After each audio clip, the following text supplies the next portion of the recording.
இன்றைக்கி Sensex expiry. So market வாலட்டைலாக இருக்கிறதுக்கு அதிக ப்ராபபிலிட்டி இருக்குது.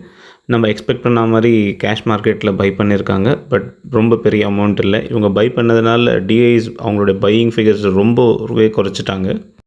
நம்ம ஏற்கனவே லாஸ்ட் வீடியோஸில் டிஸ்கஸ் பண்ண மாதிரி இண்டெக்ஸ், ஃபியூச்சர்ஸ், ஸ்டாக் ஆப்ஷன்ஸில் ஷார்ட் பண்ணி பாட்டம் ஃபிஷிங் பண்ணியிருக்காங்க. ஸோ அதனால் மார்க்கெட் ப்ராபபிளாக நாளைக்கு நெகட்டிவில் ஓப்பன் ஆகலாம்.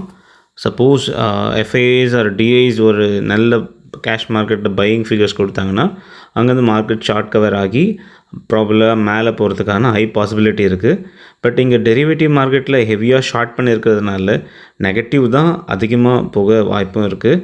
பட் கேஷ் மார்க்கெட்டில் எஃப்ஐஏ சைடில் பையிங் இருந்தால் அது ஒரு நல்ல positive signal.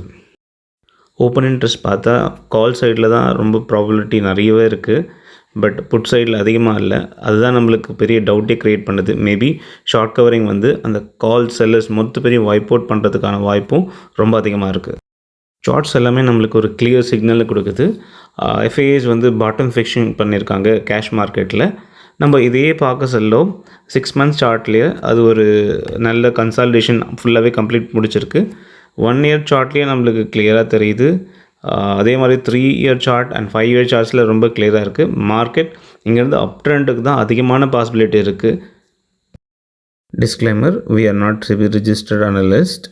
Before taking position or considering anything, consult with your financial advisor. Take with your own risk. Thank you.